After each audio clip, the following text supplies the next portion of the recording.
G'day Gear Junkies, Jason here. Today I'm going to look at the history and development of one of Boss's most unique and short series of pedals. I am of course talking about the Boss DC or Dimension pedals.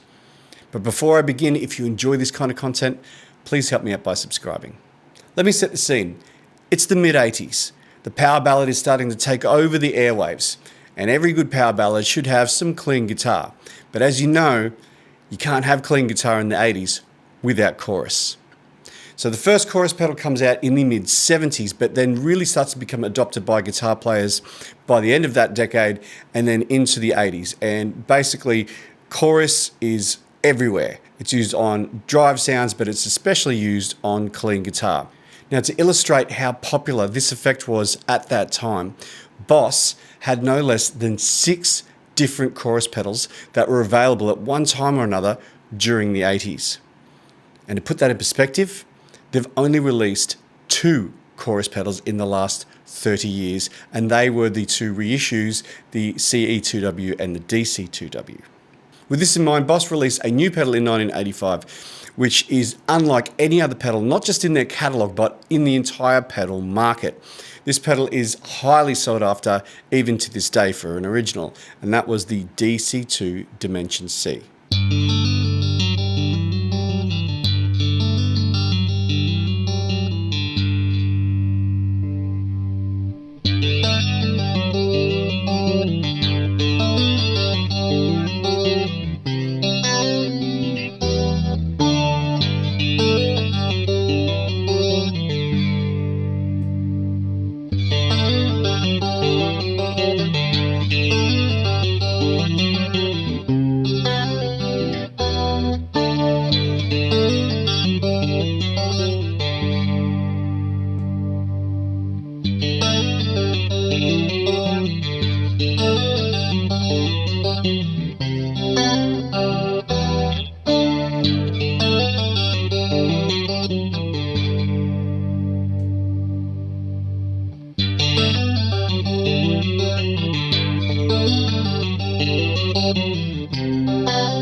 I will go through some technical information about this pedal later in the video, describing how it works and how it's different from a normal chorus pedal. But for now, let's stick to the history of it. So it goes back to 1979. Roland, who are Boss's parent company, released a rack unit for studios called the Dimension D SDD 320. Now this was a rather large double-space rack unit with only 5 buttons. One of those buttons was an on-off switch. The other 4 were presets. Now, there were some rather famous guitar players who used this particular effect in the first half of the 80s, from Prince to Michael Landau, and it was also thought that Stevie Ray Vaughan used it in his sessions with David Bowie and also on Texas Flood. In 1985, Roland/Boss decided they're going to bring out a compact version of the Dimension D, and that's what became the Dimension C.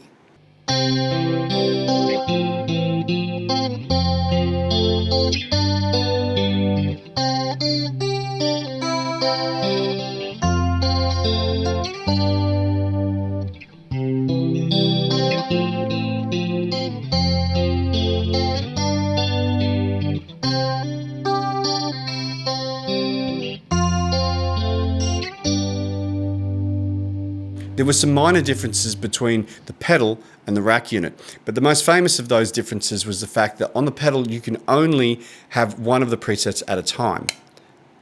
When you press in onto one of the buttons, it unclicks the other button. Yet on the rack unit you could actually use 2 presets at the same time.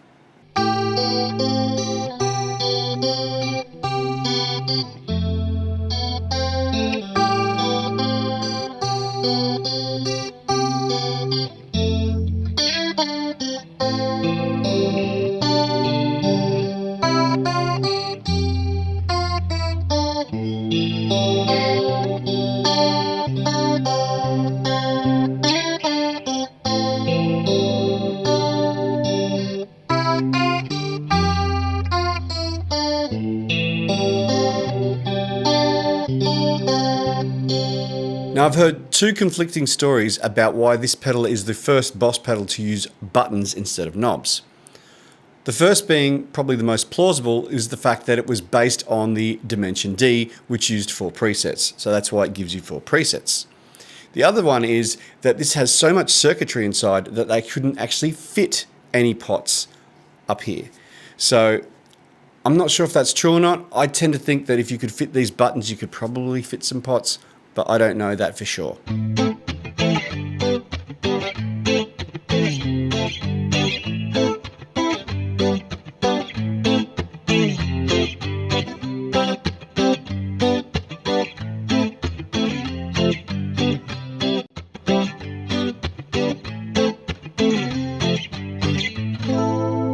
Somewhat ironically, in the age of chorus, the DC-2 was a bit of a flop. It wasn't that popular. I can think of a couple of reasons why that might have been. Number one is that to get the full effect, you need to run it in stereo. And back then, as today, most people don't run a stereo rig. So for a lot of players, they never would have got to experience this in beautiful stereo. The other reason is the fact that you can't tune this to the exact sound that you want. You've got 4 presets, and I think a lot of people found that limiting.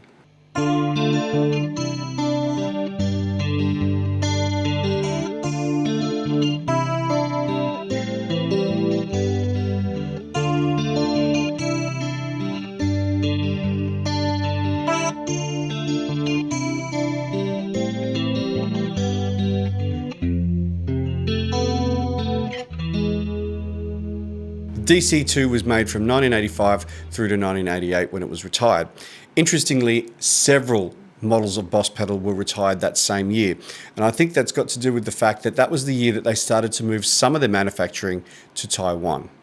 So they reduced the size of their catalogue, probably because some of these pedals just weren't selling. In that same year, 1988, Boss released the successor to the DC-2, which was the DC-3 Digital Dimension. Now, as the name suggests, this is a very, very different circuit to the DC-2.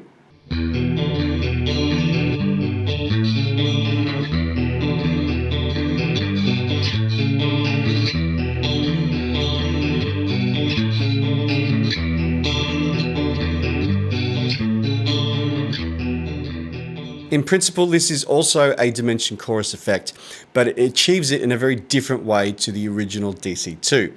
The DC-2 was an analog pedal that used Bucket Brigade chips inside. This is a digital pedal, and it's a very significant pedal in Boss's history because it's their very first digital modulation pedal.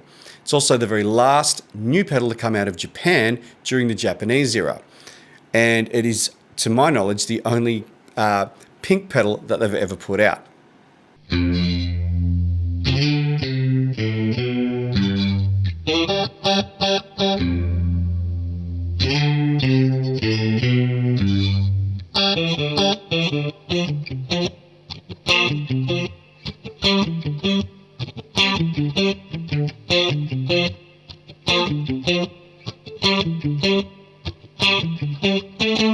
The other major difference between this and the DC-2 is the fact that we have 4 pots here instead of 4 buttons. So the controls that we have are level, so that's your volume level. We have rate and depth, like any other chorus, and we have an EQ. And this was the first of their chorus pedals to have any kind of tone shaping in there.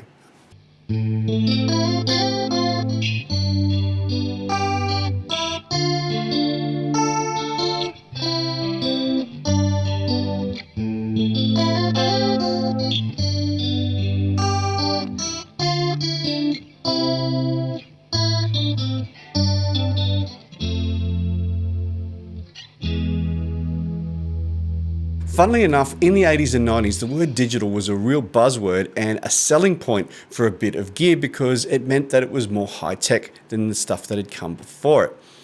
It wasn't until the 2000s and 2010s that the word digital started to become a dirty word, and Boss no longer proudly admitted to their pedals being digital. Instead, like the RV6 here, it actually doesn't say the word digital, even though every other reverb pedal they've brought out has the word digital on it.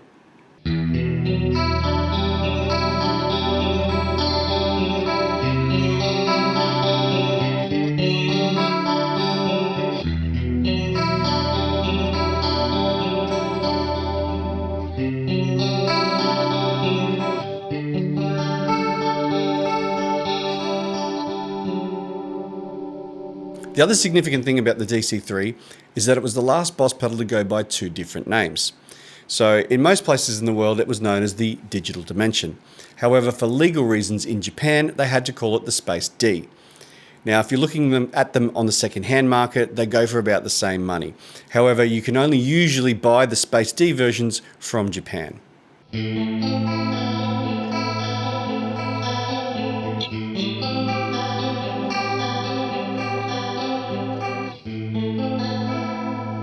Like many of its digital pedals, the DC-3 didn't go to Taiwan for manufacturing straight away. It stayed in Japan, so most of these units were made in Japan, and then right near the end of its life in the early 90s, they moved it to Taiwan for manufacturing. The DC-3 lasted from 1988 to 1992. Air Supply once sang, "You don't know what you got until it's gone." And this is true of the DC-2. This was not popular at the time it was being manufactured. But thanks to internet forums such as the Gear Page in the late 90s through the 2000s, this started to develop a major following. So much so that the prices for these went from $50 to $100 to several $100s. Interestingly, since 2013, Boss have been in a design phase that I call the retrospective era. This was the year that they released their first Wazacraft pedals. Now, why I call it the retrospective era is because I believe that they've been looking to the past for inspiration for a lot of their new pedals. And this was definitely proven when they re-released the DC-2 as the DC-2w in 2018.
So some of the updates they gave this pedal, firstly, they made it stereo in. So the original pedal here was stereo out, but it was only mono in. Now, the advantage of stereo in means that if you're running it after another stereo pedal, you can carry that stereo signal through the pedal and out the other side, which I think is a massive welcome addition to this particular pedal.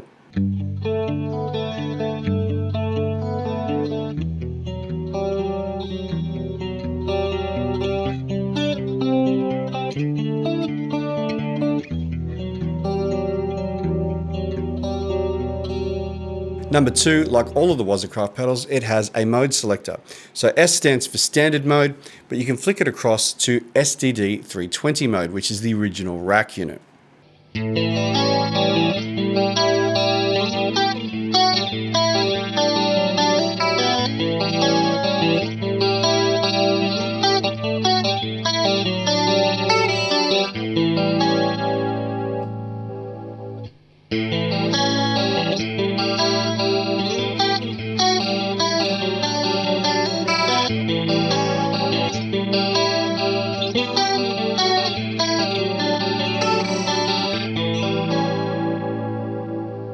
For me, there's not a huge amount of difference between the two modes.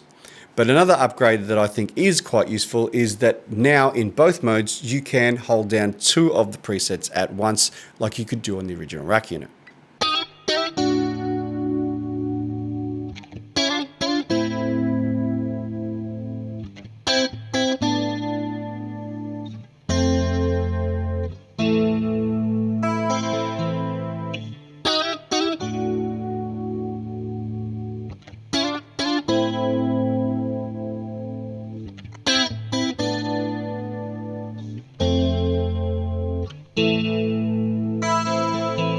And finally, like all other Wazacraft pedals, this uses superior components, in particular a superior buffer.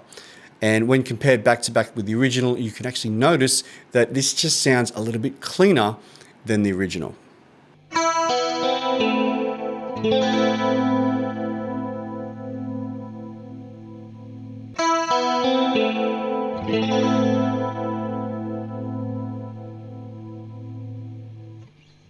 At the start of this video, I said I would explain how a dimension chorus is different from a conventional chorus.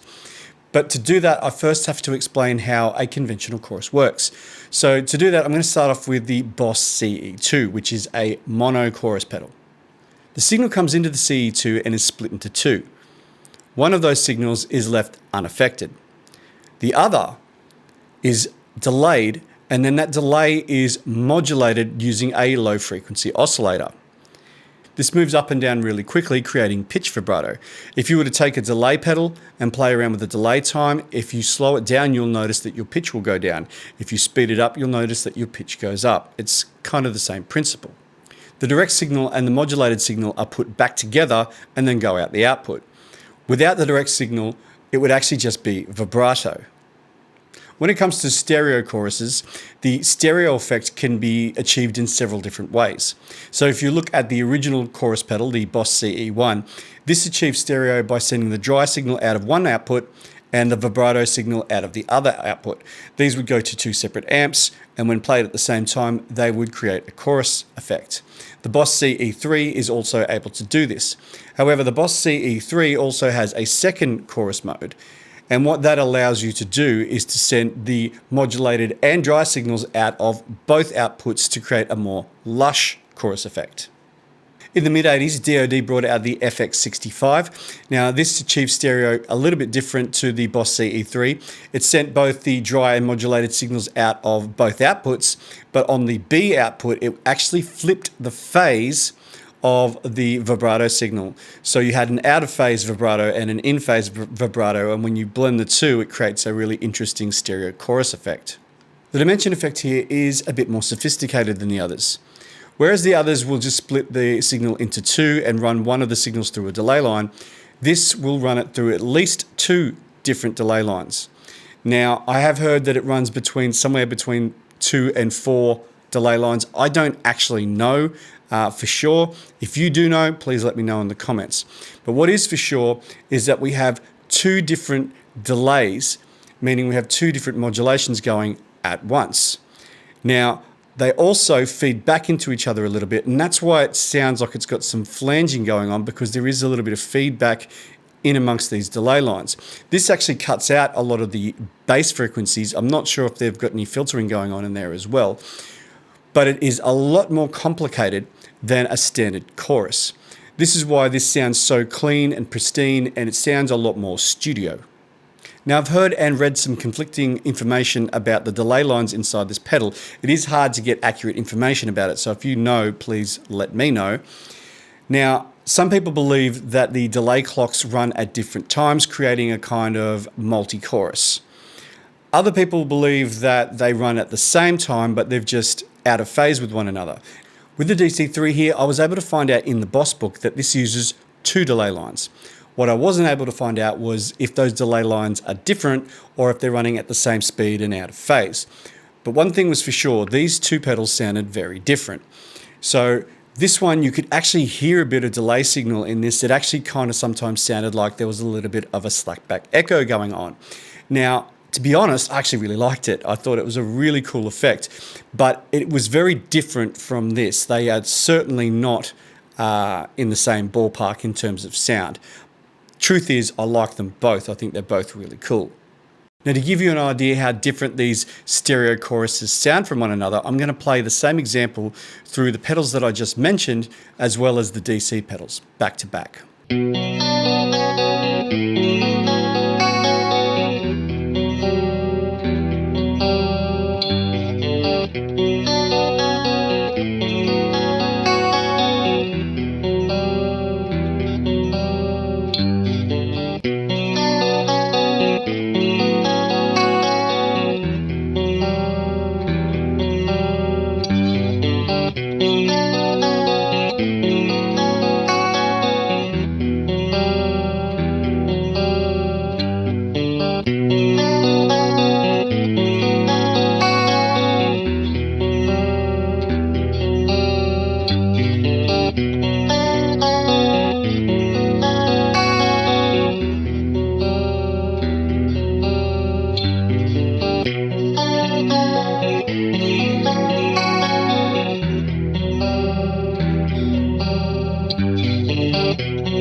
So if you enjoyed this video, please give it a like, and if you haven't already, please subscribe.